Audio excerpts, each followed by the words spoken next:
தென்னாடுடைய பெரியவா போற்றி, பெரியவா போற்றி, பெரியவா எந்நாட்டவர்க்கும் இறைவா போற்றி, இறைவா போற்றி, இறைவா சர்வஜா சர்வயாபிமா பெரியவா சரணம், மகா பெரியவா சரணம், சர்வஜா சர்வவியாபிமா பெரியவா சரணமாய பிறப்பருக்கும் மகா பெரியவா போற்றி, மாய பிறப்பருக்கும் மா பெரியவா போற்றி. அபார கணா சிந்தம் ஞானதம் சாத்திரப்பணம் ஸ்ரீ சந்திரசேகர் குரும் பிரணமாமந்தனம் கலியதெய்வம் காஞ்சிமான் யூடியூப் சேனல் பிரத்யேகம் மகாபெரிய பக்தர்களுக்கு ஏற்பட்டு கொண்டிருக்கும் மடங்களையும் ஒவ்வொரு நாளும் நடக்கும். இதுக்கு ஒரு தலைப்பு, நீங்கள் அனுபவத்தோட தலைப்பு என்ன தேழலாம் ஓடி போயிடுத்தா, என்ன தேழலாம் ஓடி போயிடுத்தா. இந்த சேனல் இது வரைக்கும் சப்ஸ்கிரைப் பண்ணாலும் பண்ணுங்க, தனமே பாருங்கள்.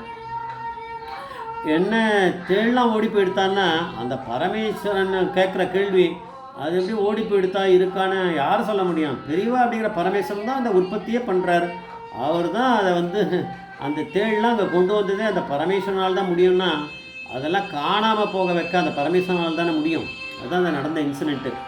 இது உண்மையான ஒரு சத்தியமான ஒரு இன்சிடெண்ட்டு. மாப்பிரியா நார்த் ஆர்காடு டிஸ்ட்ரிக்டில் இருக்கக்கூடிய கேட்டவரம்பாளையம் அப்படிங்கிற ஒரு கிராமத்தில் இருந்தார். அங்கே ஒரு பக்தரோட வீட்டில் பெரியவா இருந்தால். அங்கே தான் சந்திரமௌலீஸ்வரர் பூஜை அதெல்லாம். ஸோ சாயங்கால வேலையாச்சு. ஒரு நாளைக்கு மாப்பிரிவா ஜபம் அனுஷ்டானங்கள்லாம் முடிச்சுட்டு கண்களை மூடிண்டு தியானத்தில் ஏதோ இருக்கார். அப்போது பெரியவா லேசாக ஒரே அந்த தீபம் மாத்திரம் எரியிறது ஓரத்தில். அதனால் சின்ன வெளிச்சம். பெரியவாளே பிரகாசமானவர் இல்லையா, அங்கே ஒன்றும் வெளிச்சம் தேவையில்லை. ஏதோ சாஸ்திரத்துக்கு ஏதோ ஒன்று எழுதி வச்சுருக்கு. இப்படி இருக்குது. ஒரு வேளை பெரியவா கண்ணை திறந்துட்டாருன்னா நம்ம அடுத்து வேறு ஒரு ஊருக்கு போகலான்னு கிளம்பிடலாம், அது தெரியாது. இல்லை இது பிக்ஷை பண்ணிட்டியான்னு கேட்கலாம். அதனால் என்ன பண்ணுறதுன்னு தெரியல. வாழ்க்கை முழிச்சுன்னு இருக்கா. ஸ்ரீகண்டன்ற ஒரு மாமா தான் பெரியவா கண்ணை திறந்தால் பிக்ஷையை பற்றி பண்ணணும். அவர் போய் பிக்ஷைக்கு ஏற்பாடு பண்ணி அதெல்லாம் பண்ணிட்டார். ஏன்னா வேறு வழியில் பெரியவா என்ன பண்ணுவான்னு தெரியாது. அதனால் அதை ரெடி பண்ணிட்டார் ஸ்ரீகண்டன் மாமா. ஆனால் அவர் ரூம் தான் இருக்குது. அந்த ரூமில் தான் பெரியவா முன்னாடியே நிற்கணும். ஏன்னா பெரியவா எப்போ கண்ணை திறக்கிறாளோ அப்போ பெரியவாளை கேட்கணுன்னு ஸ்ரீகண்டன் மாமா ஒரு மூலையில் நிற்கிறார்.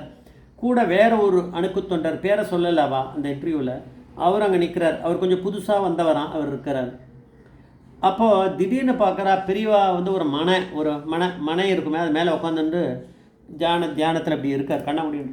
அந்த மனைக்கு பக்கத்துலேயே அது மேலே ஏறலை, ஆனால் ஒரு 10லேருந்து 15 கருந்தேள் இருக்குது, சுற்றின்னு இருக்குது. அப்படி சுற்றி பெரியவாளை பிரதட்சணம் பண்ணுற மாதிரி வந்துட்டுருக்கு. எப்போ ஏறும்னு தெரியாது. ஏறி பெரியவாளை கொட்டி எடுத்துன்னு என்ன பண்ணுறது அப்படின்னு நம்ம சும்மா சொல்லலாம் டைலாக்கு. பெரியவா கிட்டே ஏதாவது போகுமா பரமேஸ்வரன் கிட்டே? ஆனால் சுற்றின்னு இருக்குது. ஆனால் அவள் மனுஷாலாக பிறந்ததுனால அவளுக்கு ஒரு பயம் இருக்குமே மற்ற பேர்லாம். அங்கே இருந்த ஸ்ரீகண்டன் கிட்ட இந்த மாமா யாரோ புதுசாக வந்தாரோ, அவர் ஜாடையாக காமிச்சு ஏன்னா பேசக்கூடாது, பார் இப்படி இருக்குது அப்படின்னு சின்ன வாய்ஸில் பேசினார். இப்படி இருக்குது பார். அப்போது என்ன பண்ணுறது, இப்படி இருக்க பயம். அலண்டார் அவர். பெரியவாளை போய் கடிச்சிட போகிறது. அந்த ஸ்ரீகண்டன் மாமா இங்கே வா அப்படின்னு கூப்பிட்டுட்டு கொஞ்சம் தனியாக வேறு ஒரு இடத்துக்கு போய் அங்கே பேச முடியாது. என்னப்பா நீ புதுசாக வந்த ஆள், உனக்கு விஷயம்லாம் தெரியாது. பெரியவா இது அவர் சொன்ன வார்த்தை நம்ம எடுத்துக்கணும். யாருன்னா நம்மளே சொல்கிறோம், நம்ம ஒன்றுமே இல்லாத உபயோகம் இல்லாத ஆள் நம்மளே சொல்கிறோன்னா ஸ்ரீகண்டன் மாமா எப்படி சொல்லுவார்? நீ புதுசுப்பா, உனக்கு விஷயம்லாம் தெரியல. மகாபெரிவா அப்படிங்கிறவர் பிரத்யக்ஷ பரமேஸ்வர அவதாரம். அதனால் அவரை எந்த ஒரு ஜந்துவும் விஷ ஜந்துவும் ஒன்றும் பண்ணிடாது அப்படின்னாராம். அப்புறம் அவருக்கு யோசிக்கிறார். யார் அந்த கம்ப்ளைண்ட்டை பார்த்தாரோ இது அவருக்கு திக்குன்றத பெரியவாளை கடிச்சிட போகிறதுன்னு யோசிச்சுட்டே அவர் அந்த பயத்தில் அவர் இருக்கார். மேலே அவர் சொல்கிறாரா, அந்த ஸ்ரீகண்டன் மாமா சொல்கிறாரா அந்த சிஷ்யர்கிட்ட, திருவிடமருதூரில் இதே மாதிரி ஒரு கேம்ப் இருந்தது. பாட்டு ராமூர்த்தி அப்படிங்கிறவர் ஒருத்தர் உண்டு. ஒரு கைங்கரியம் பண்ணியிருந்தார், பெரியவா கிட்ட இருந்தார். அப்போ பெரியவா கிட்ட ஒரு பாம்பு ஒன்று வந்தது. பெரியவா இதே மாதிரி தான் தியானத்தில் இருக்கும்போது பெரியவா கவனிக்கலை. உடனே அந்த பாம்பை எப்படியோ பிடிச்சி எடுத்துன்னு போய் வெளியில் போட்டு அதை அடிச்சுட்டா, அதை சாகடிச்சுட்டா. அப்போ பெரியவா கண்ணை திறந்த பிறகு என்ன நடந்ததுன்றத சொன்ன பிறகு பெரியவா சொன்னாலாம், யாரெல்லாம் அந்த பாம்பை அடிக்கிறதுல சாகடிக்கிறதுல யாரெல்லாம் இன்வால்வ் ஆனாலும் அவெல்லாம் போய் அங்கே பக்கத்தில் கூட காவேரியில் போய், காவேரின்னா அங்கே அப்போ எங்கேயாவது அங்கே திருச்சி பக்கத்தில் இருந்திருக்கும், அதான் இதெல்லாம் அதுக்கு பக்கத்தில் ஏதாவது ஆறு ஓடுறதா இருக்கும், கேட்டவரம்பாளையம் பக்கத்தில். அதனால் காவேரியில் போய் ஸ்நானம் பண்ணிவிட்டு அவள்லாம் வரணும் அப்படின்னு சொல்லி பெரிய ஆர்டர் போட்டாலாம். அதுக்கேற்ற மாதிரி அவள்லாம் கிளம்பி அங்கே போய் ஸ்நானம் பண்ணிவிட்டு வந்தாலாம். அது எந்த டைமோ அது அவள் சாயங்காலத்துக்கு மேலே குளிருமே. ஆனால் பெரியவா சொல்லிவிட்டா, அதனால் அது சொல்கிறேன், அந்த வம்பெல்லாம் எனக்கு வேண்டாம்ப்பா, நீ ஒன்றுன்னா ஏதாவது பண்ணு, நான் ஒன்றும் பண்ண மாட்டேன் அப்படின்னு ஸ்ரீகண்டன் தப்பிச்சுட்டாருன்னா நான் ஒன்றும் பண்ணக்கூடாதுன்னு தெரியும் அவருக்கு. பெரியவாள் அது ஒன்றும் பண்ணாதுன்னு தெரியும். சரி, இப்போ கிளம்பி அவள் அங்கே வந்தால் அந்த தேள் அந்த 10-15 தேள் எவ்வளோன்னு தெரியல, அது சுற்றின்னு வந்துட்டுருக்குது. அங்கே தான் இருக்குது, அது மேலே ஏறலை, பெரியவா கிட்டே ஏறலை. பெரியவா இப்போது அவருடைய இதை முடிச்சுட்டார், ஜபத்தை முடிச்சுட்டு கண்ணை இப்படி திறக்கிறாராம் பெரியவா. அது வரைக்கும் மூடிந்தவர் கண்ணை திறந்துட்டு இவாகிட்ட கேட்குறாருன்னா, வேலை முடிச்சு நிற்கிறாள்ல, என்ன அப்படி ஆச்சுன்ற மாதிரி இப்படி கேட்கும்போது அவள் வாயை திறக்கிறதுக்கு முன்னாடி பெரியவா சொன்னாலாம். ஏன்னா பெரியவா சொன்ன உடனே தானே இவள் பார்க்க முடியும். இவள் அந்த நேரத்தை தேளை பார்க்குறதுக்கு தோணலை அவளுக்கு.